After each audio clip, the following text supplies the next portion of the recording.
She's a friend. She's been a mentor. I don't always agree with her, but she's usually always right. You guys are in for a treat. We have one of the brightest political minds in the state of Florida, a political science professor, Dr. Susan McManus. She got her master's from the University of Michigan. I won't hold that against her because I'm a diehard Ohio State fan. She's a distinguished university professor at the University of South Florida, go Bulls, and she holds her PhD from Florida State University.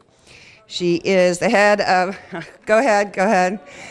Department of Government and International Affairs. She served as a political analyst for WFLA News Channel 8, which is an affiliate of NBC. Since 2008, she has been a featured columnist on Safety Review, a widely read Florida political website. I can go on and on and on about her credentials. She is an author of many books: Politics in States and Communities, Florida Politics, 10 Media Markets, One Powerful State with Kevin Hill and Dario Marino. She's also the author of Young versus Old, Generational Combat in the 21st Century. Ladies and gentlemen, I hope you enjoy this lady, our speaker, because she is a phenomenal representative for Florida and for our political system. Susan.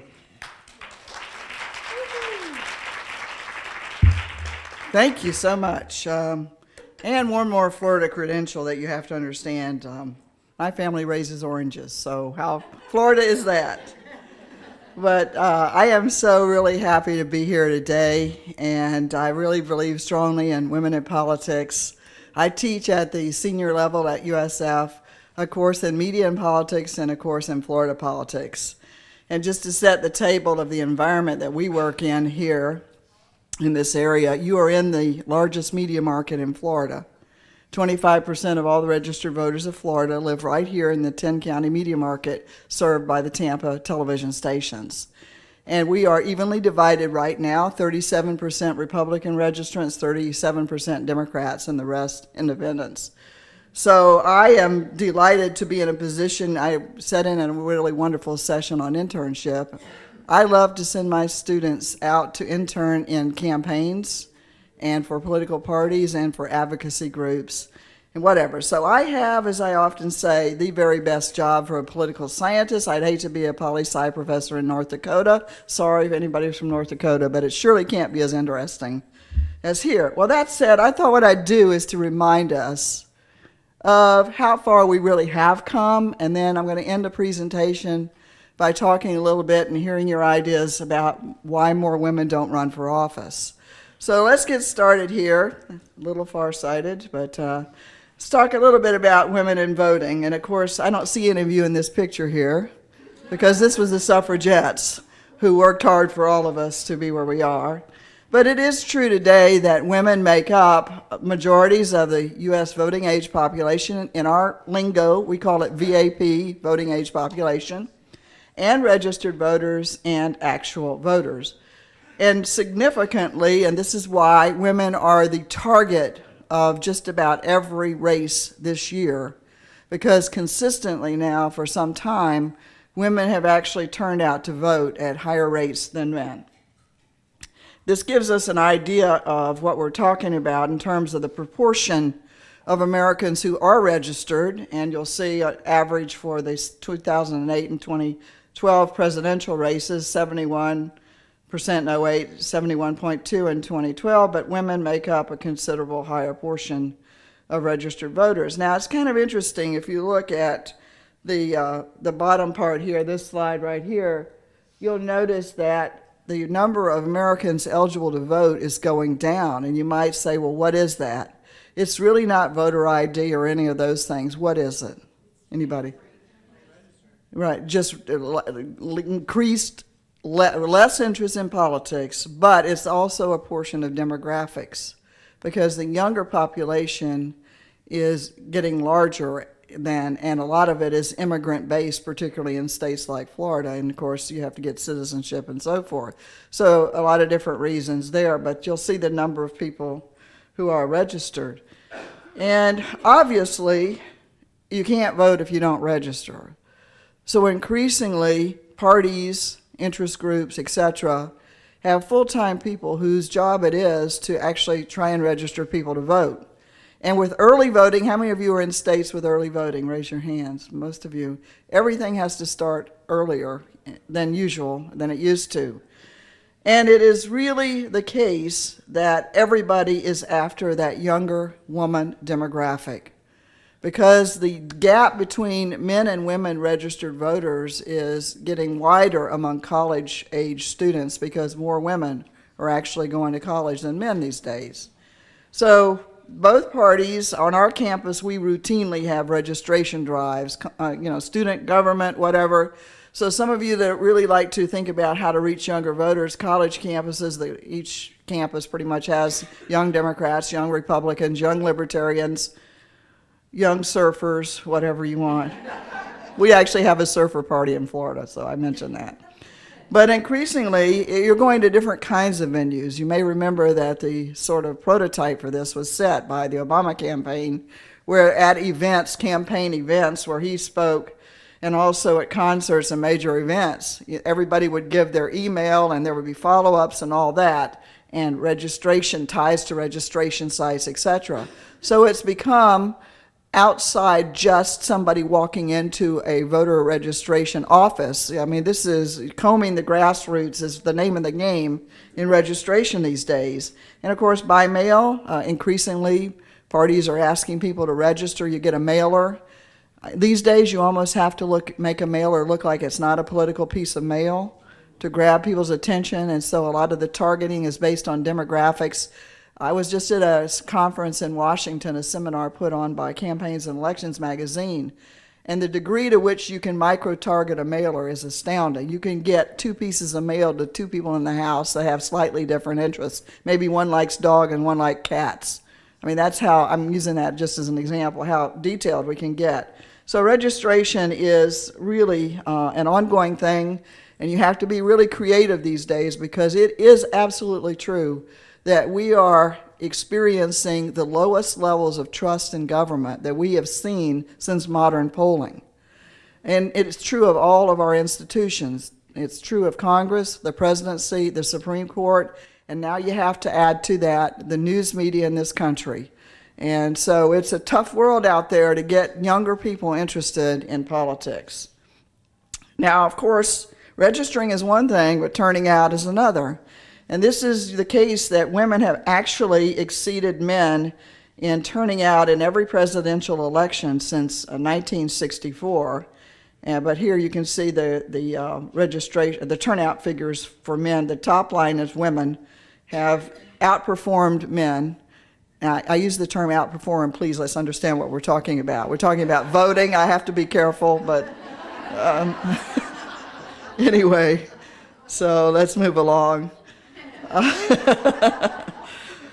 See here, you see that women did in the 2012 election. They were a considerably larger portion of women voted for Democrats, and men voted for Republicans. This is taken from exit poll data, and exit polls are extremely expensive, but let me tell you, social science would not be the same, and neither would a political science textbook without it. So when you hear about them spending millions for exit polls, you say thank you very much, because we wouldn't really know why people vote and who they vote for without this kind of data.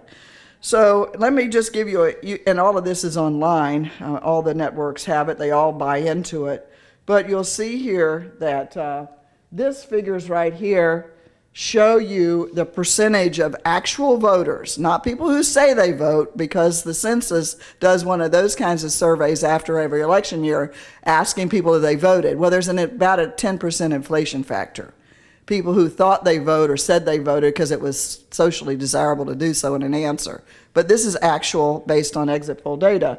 So you can see that in the 2012 race here, that Anglos voted for Republican, African Americans, the most solidly Democratic voting bloc in the country.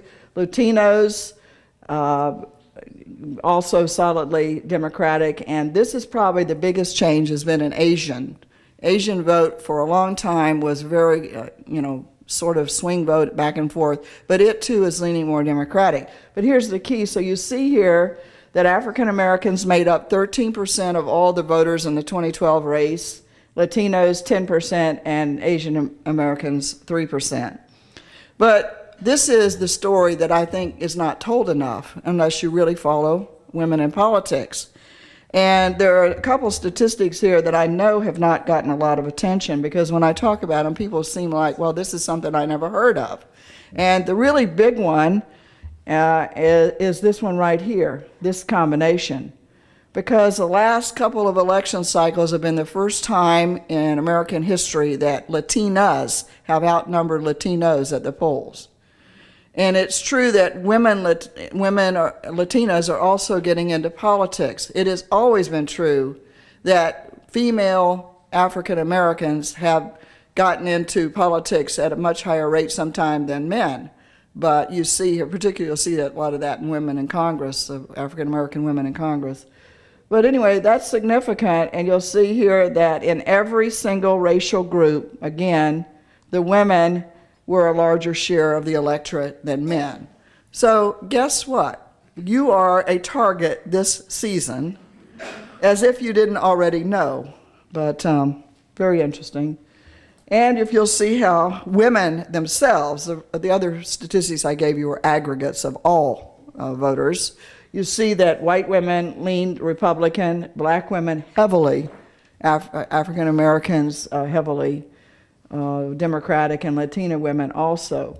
Let me say something about the term black, African American, etc. We are a state where we have had a large influx of Caribbean black women and men into our state. And we have a number of them who have been elected to office now as they become citizens, etc.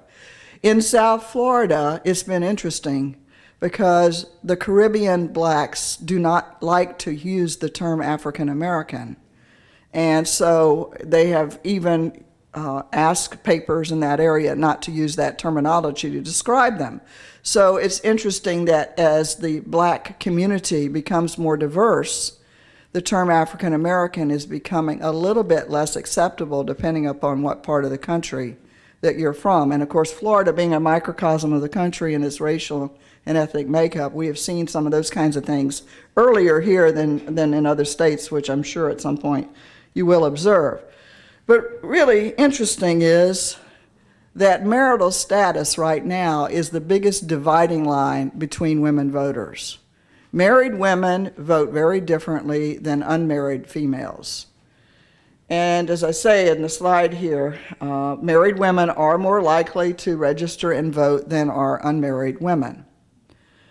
This election, Democrats particularly are heavily micro-targeting unmarried women for this election cycle, particularly in states that have competitive U.S. Senate races. Not everyone does, but those are the races that have a lot of closeness and so forth, and a lot of attention in national politics. And unmarried women are the fastest growing demographic group in the country. 10.4 million new eligible voters were in this demographic group in November 2012, which had been, was a 23% increase from the 2008 election. So it's a huge growing group. Younger women are marrying later, if at all. More younger women, in fact, younger people in college are women. So this is a very interesting demographic.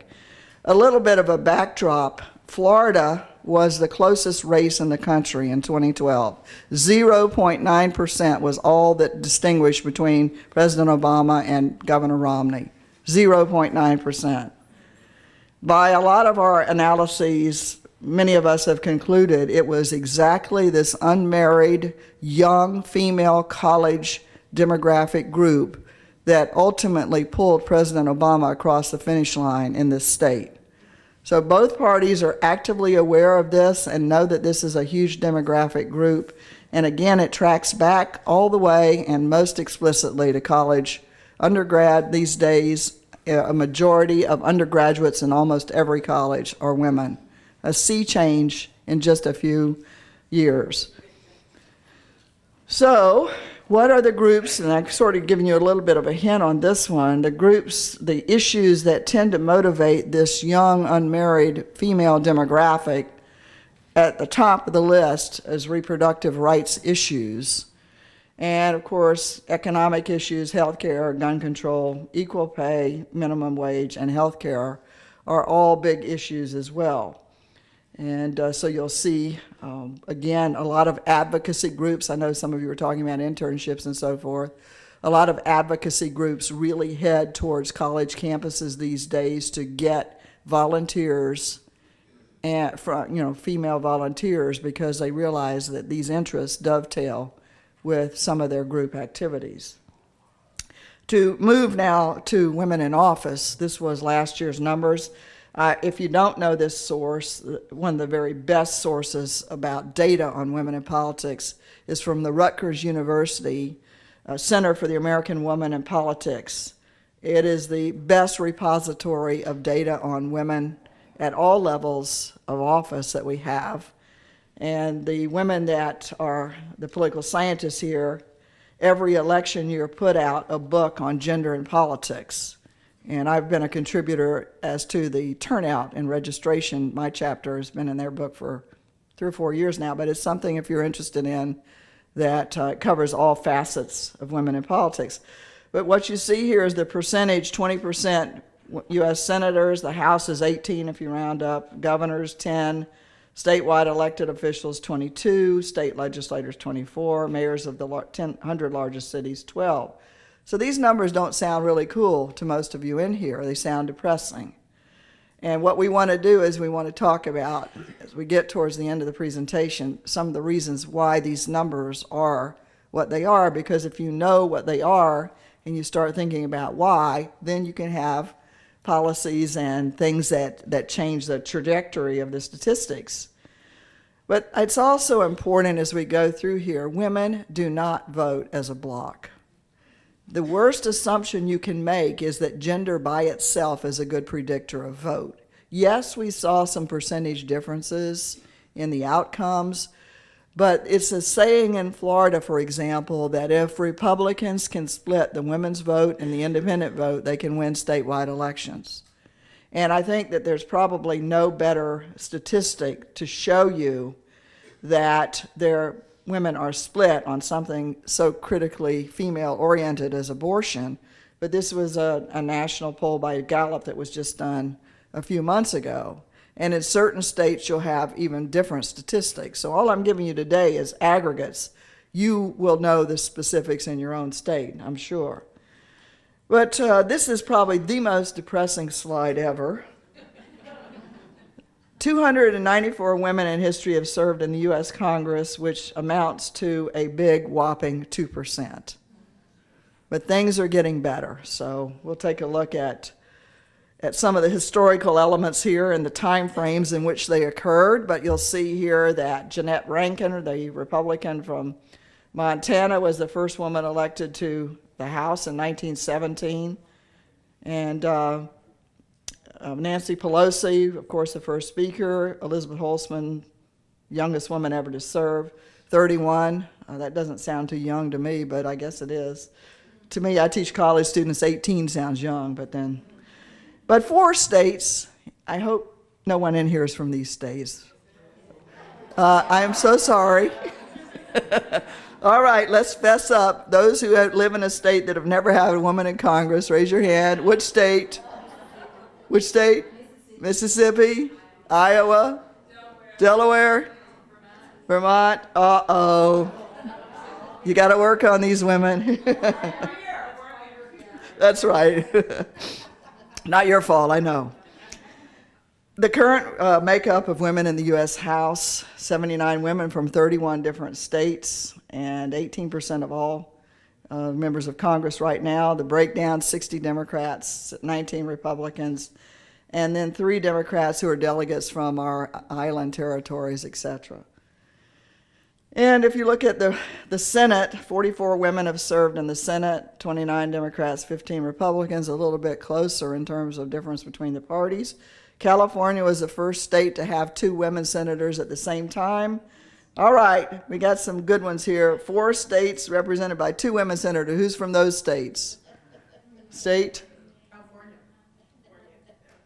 And I just want to mention, I'm on the city council in Monrovia, and we have Okay, good. All right. Well, anyway, this is interesting. How about history of women in the U.S. Senate? A little bit of background here. First woman to serve in the Senate was Ms. Felton, Georgia. Who's from Georgia? You got a good one here. No? Recently from Georgia. Okay. She served for just one day. It was a very unusual situation. But the first woman that was elected to the Senate without first being appointed was Margaret Chase Smith, a Republican from Maine, in 1949. And I was only 2 at that time, so I can't remember too much about it. But anyway, nonetheless, there were women that got to the Senate through husbands, the widow's route, as we call it, and some others that were appointed. But in terms of outright election, it was Margaret Chase Smith.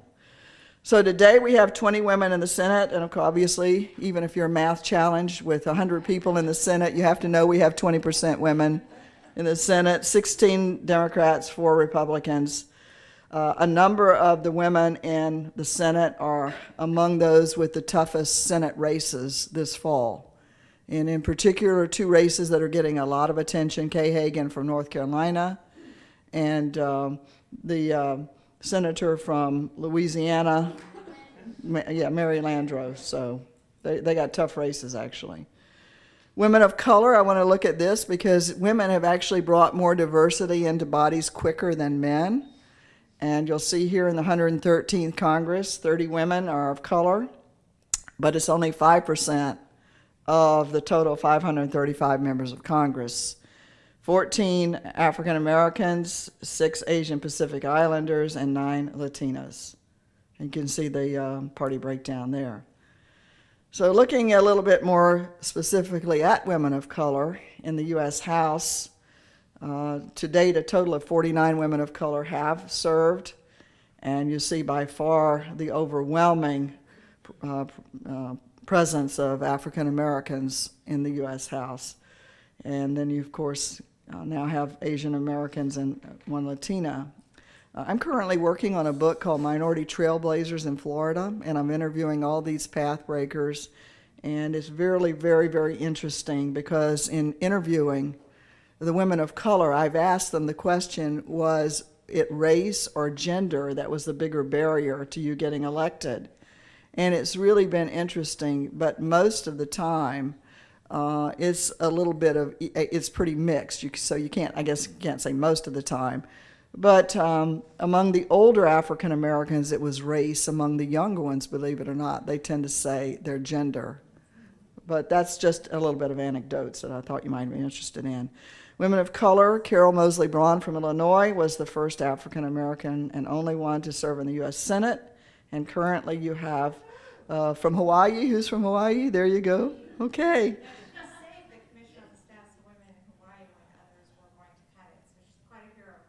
Did you hear that? She said that she's from Hawaii, that she saved the Commission on Women, that others were going to cut it, but she saved it, so she's a hero. So there you go. Women of color from the islands, and well, actually from D.C., Eleanor Holmes Norton, who's been pushing for D.C. statehood since the day she arrived and not getting a whole lot of headway there. And then you have Donna Christensen from the Virgin Islands who serve.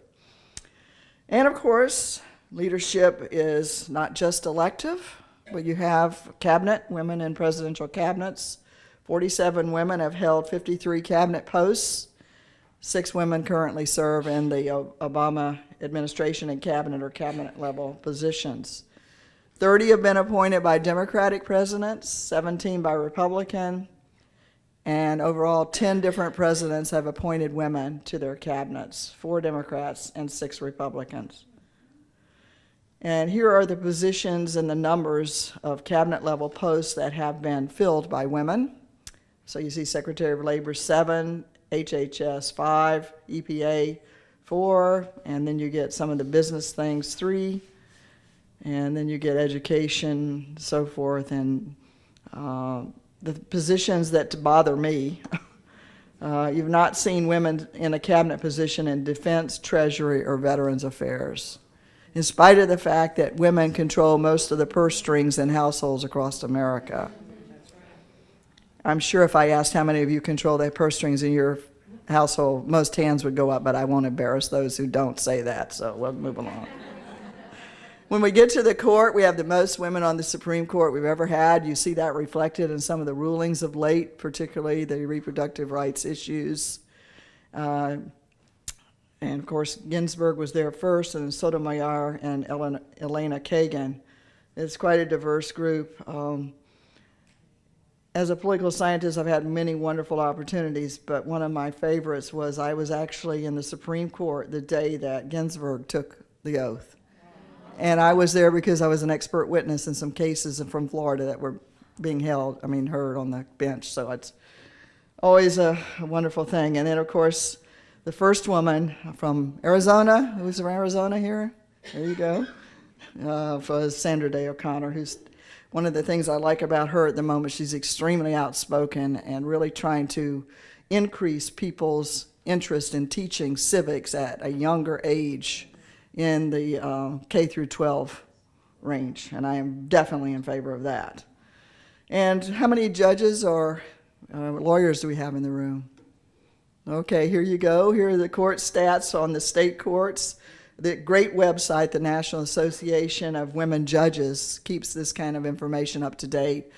I write state and local textbooks, and I tell you, there are certain websites that when you want to get stats on women, you know them by heart.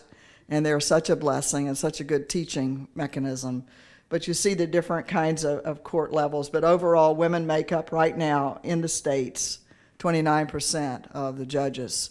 And I was just in an event last night in Pinellas County, which was sponsored by the Chamber of Commerce, which was women-focused. And just about every candidate there that was running for judge was female. They were hitting a good audience. And I'm noticing an upswing in the number of women that are running for judicial posts. And a lot of that reflects another statistic, which is more and more women going to law schools. So the real big increase has been at the state legislative level. Any state legislators in here? Okay.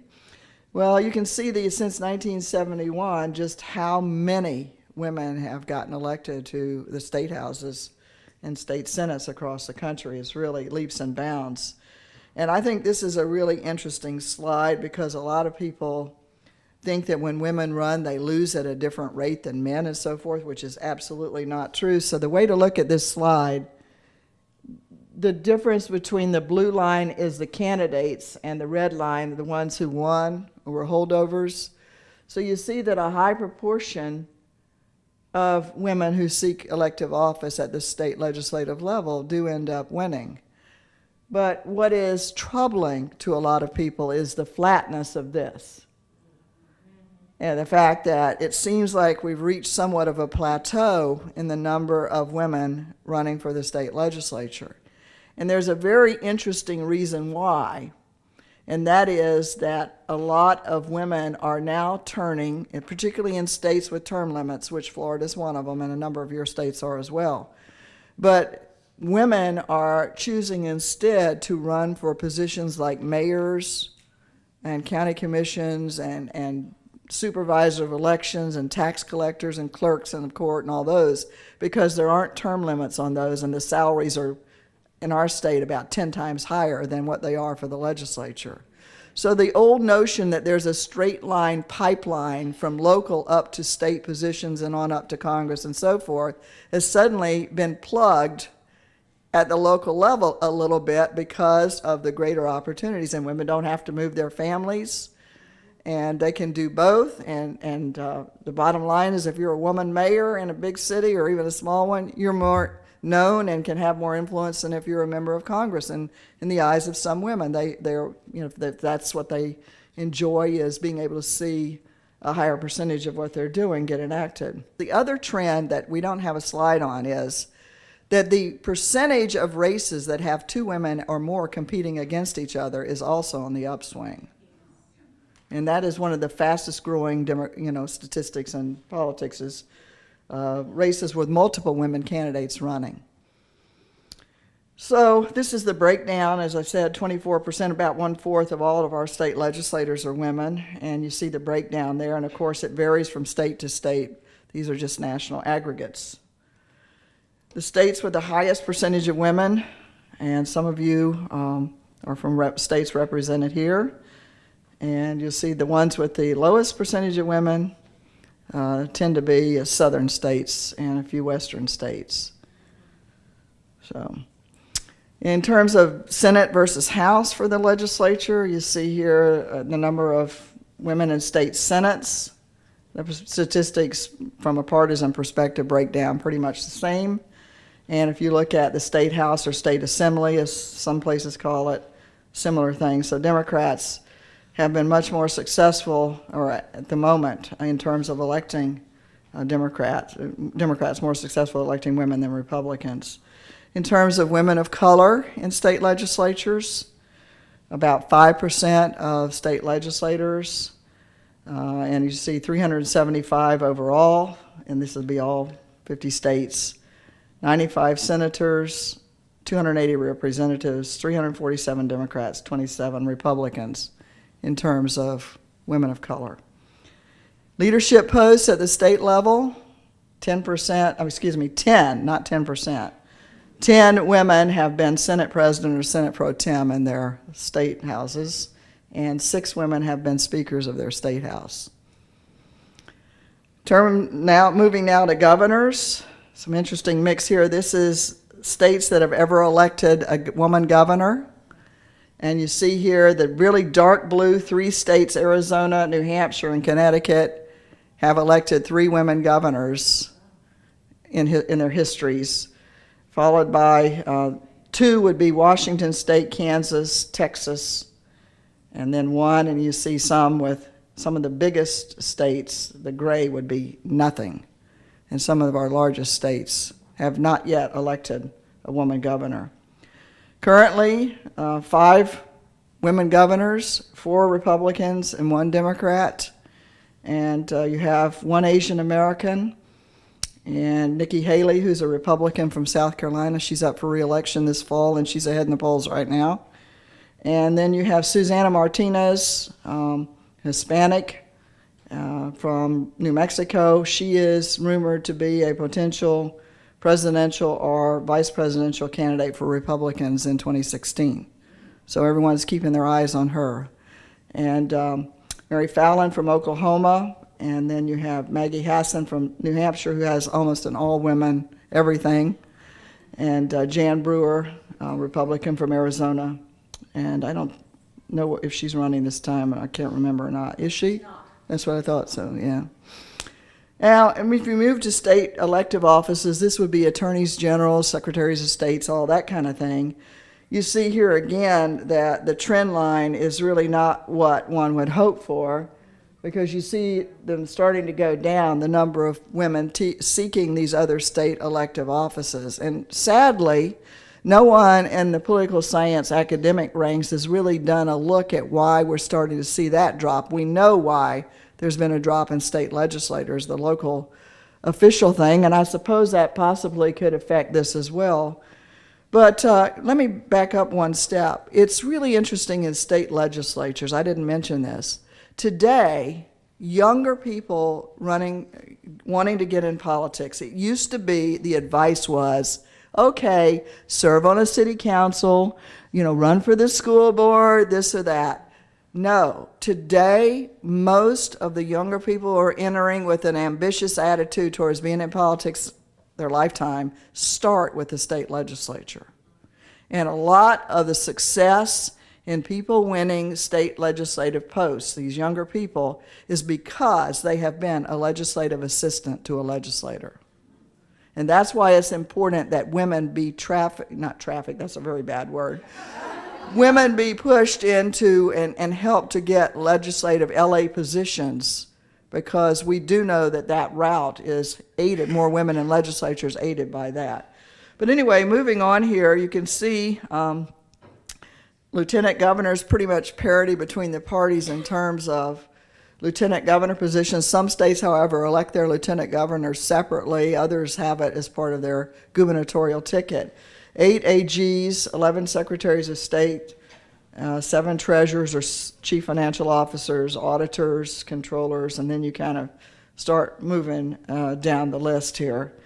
But it looks, there's a mix, a better party mix in some of these positions than there were in state legislative, which are district-based kind of positions.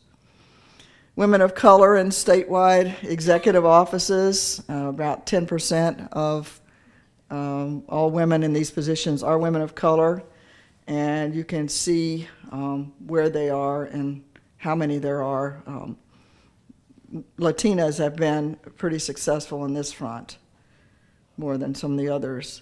So let's move now. Someone mentioned mayor, and we have, these would be the big cities in the country.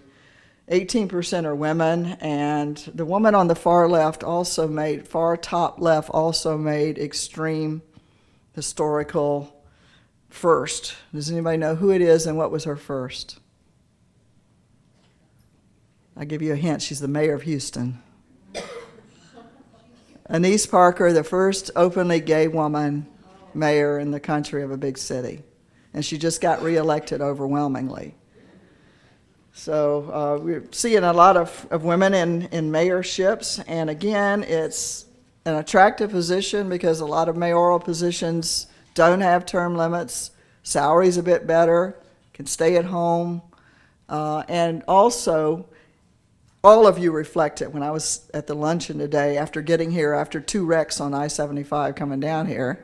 That was why I was late, those of you saw me walk in. But anyway, what you see is that more and more people here are obviously thinking about, more mayors because they feel they can make a difference. And what you all reflect is so much community service, because that's what gets people known. Women especially are the doers in a lot of communities, so they build up networks and they know people, and that really helps in terms of mayoral positions.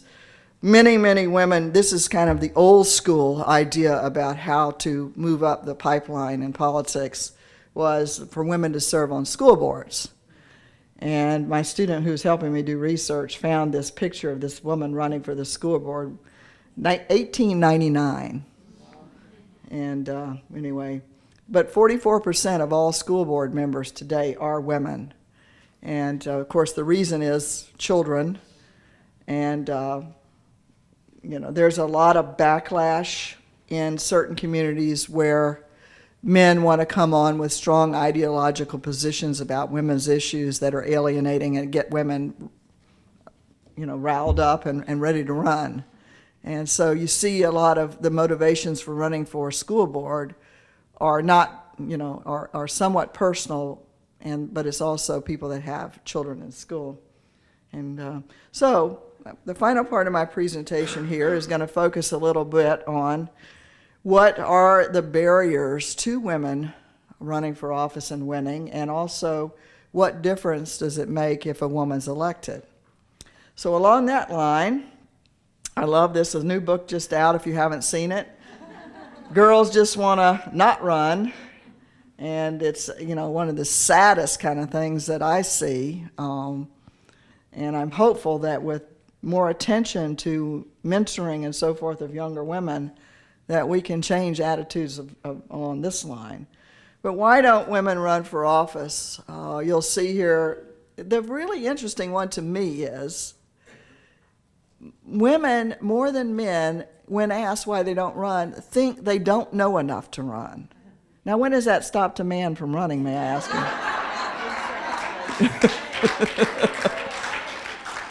But that is true. They feel they don't want to run unless they feel like I've got a handle on every single issue that comes along, and they feel like they're just not ready to run. So that's one of the things. Along the same line, they don't feel they're qualified enough to run. It doesn't matter that they've run the biggest PTA in the whole place, or done this for charity or that or other. They just don't feel like that they have the qualifications to run. Another disturbing one is they are, when the research has been done on this subject, they say, and this was a huge national sample of women, and whether they would run or not run, it was a really huge study funded, I think, by the National Science Foundation. Some political scientists did this, and they just the people who won't run or don't want to run say that they were never encouraged, have never been encouraged by someone to run. And you don't know. I heard one of the speakers at lunch today talk about how somebody asking them to do something was what gave them a bit of confidence. And we don't do enough of that as women in our positions, the positions you hold, with positions of influence over the lives of younger women and older women for that matter.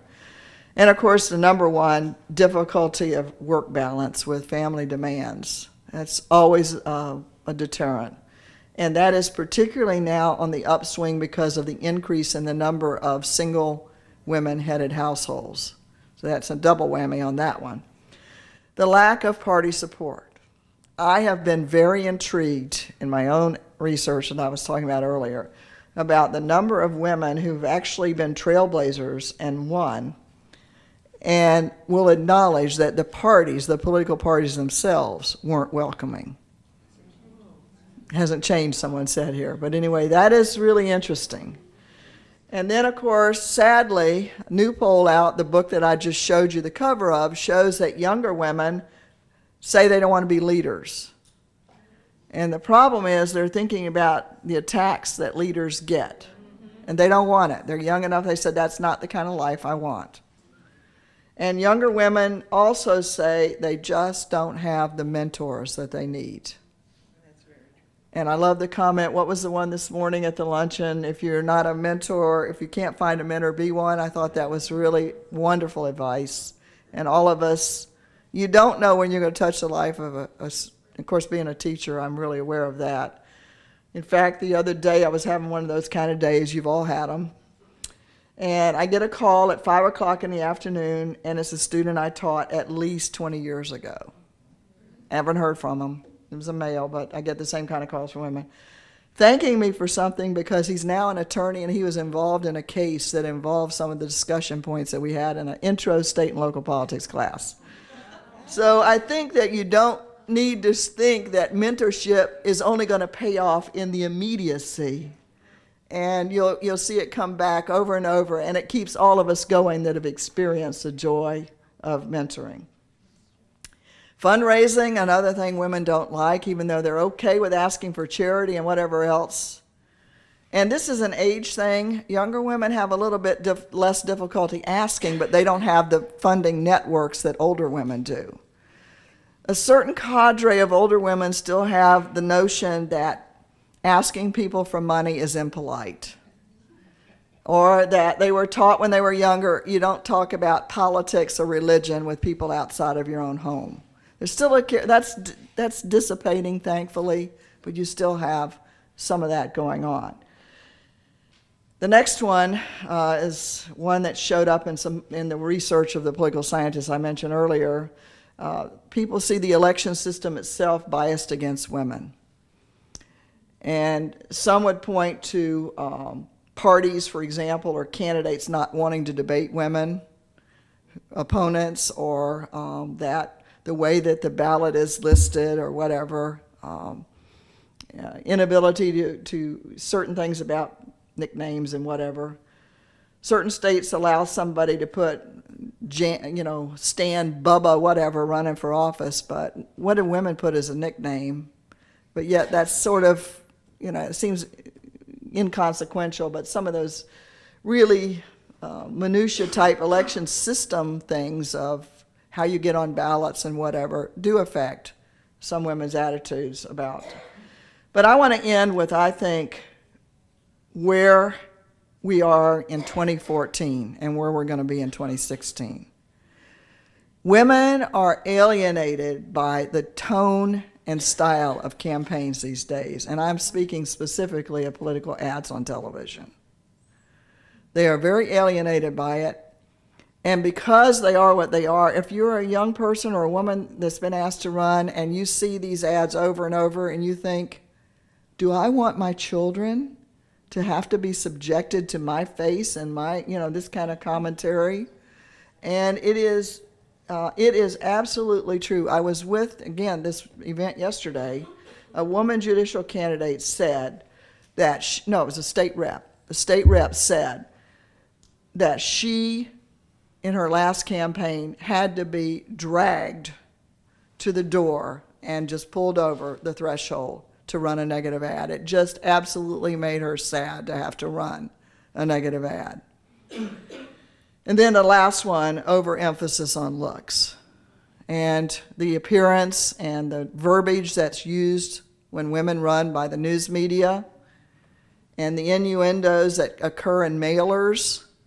One of my trailblazers that I interviewed is a Hispanic woman from South Florida, and she told me that the word whore was used at a polling location, and fortunately it was a supporter of hers who heard it and reported it to her.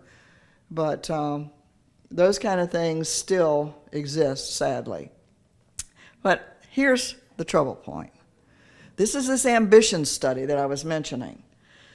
The question was, have you ever thought when you're older you might want to run for political office? And this was a survey of 1,020 men and 1,097 women. Only 10% of women have said they thought about it many times, compared to 20%, twice as many men. Crossed their minds, again, a 10% gap between men and women, and never thought about it. Look at that. 63% of women say they never thought about running. 43% of men never thought about it. You have to create an awareness of something potential and something that can be rewarding. And women elected officials and women politicians need to step up and do more of this in terms of reaching college women and high school women, in my judgment. This is another sad one, parental attitudes towards sons and daughters running for office. This was of the same sample, and women said that fewer women say they were going to be encouraged to run for office by their dad. But look at it among women. They also weren't encouraged by their mothers. And then, of course, it's almost the same. Their father would have said that they would have preferred a non-political career, and in each instance, neither the father or the mother is recommending that they would really like their kid to go into politics. And in fact, there's an age-old question among pollsters: would you like your child to run for president? It used to be a huge percentage of Americans would say yes. Now a huge percentage say no. So our highest level in the office, fewer people think it would be a great thing for their child to aspire to. So this kind of, in light of a certain potential presidential candidate whose last name is Clinton, this particular quote I thought was a very interesting one that was just made in the Huffington Post. It says, as more female politicians vie for seats in Congress and the one in the Oval Office, it's increasingly clear that factors unrelated to their political views affect their chances of getting elected, from what they wear to whether they shed a tear during emotional moments. How sad is that, really? How sad is that? And I love this one. This one just came out. This was from the Huffington Post, too. The words that are used to describe powerful women. How many of you saw this one? It was appalling, but real. Words like angry, shrill, aggressive, unpopular, pushy, aloof, scary. I don't know about that one. Slutty, ruthless, ice queen or icy, frumpy, annoying, and unreasonable were the top words when they did some kind of word search. And so the problems are in a lot of our media and it's not just, and let me clarify, it's less in what we would call the mainstream media, but media today includes blogs, and blogs can be very, very ruthless, sexist, and hateful. So, well, on a brighter note, because that's where we're going to end up, what difference does it make if women are elected or in office? And obviously, they're the tide of the next generation. Pass forward. Here you reach your hand backward and pull a young woman or another woman along the way. As you saw in the budget deliberations for the U.S. Senate around the holidays, if it hadn't been for the U.S. senators, females, both parties getting together, think of what mess we would have been in. Women historically have been more willing to compromise and to work with other women who are not of their political party. The sisterhood has some kind of reality to it, and in this case, it's many people think that it's one of the reasons that they would vote for a woman if it were a woman versus a man. Women of color, we know, make a difference. They tend to be much more liberal in office and much more active on that front. All women, regardless of party lines, are more likely to take feminist approaches, or really, I'd say more attentive to women's health issues, and so women's issues, more than just a feminist. I would probably substitute a different word there.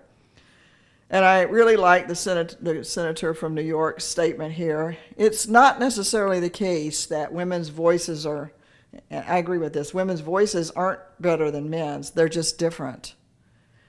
And women have to work with men when you have the percentages that we saw in different bodies at the state level and local level as well, and U.S. Congress. But the broader perspective often leads to better results. And again, we go back to that, working together of the women in the U.S. Senate. And this just came out. Thankfully, as I'm getting ready to prepare this, Gallup did a great poll for us this week. They asked the question, do you think this country would be governed better or governed worse if more blank were in political office? Women, number 2, 63% of Americans feel that our country would be better governed. People with business experience at the top, and then you go on down. The more people become segmented, the less that's interesting, the women. So who is it that feels so strongly that the country would be better governed with more women in political office? Liberals, unmarried women, that key demographic we've talked a lot about. Women 18 to 49, blacks, Democrats, and then young voters themselves, 18 to 29. So I'm just going to end with this slide. There's no turning back now. Women are absolutely growing in political clout. But I think the strong message that you heard in a lot of what I talked about is it's up to us to keep it going. Thank you very much. Thank you.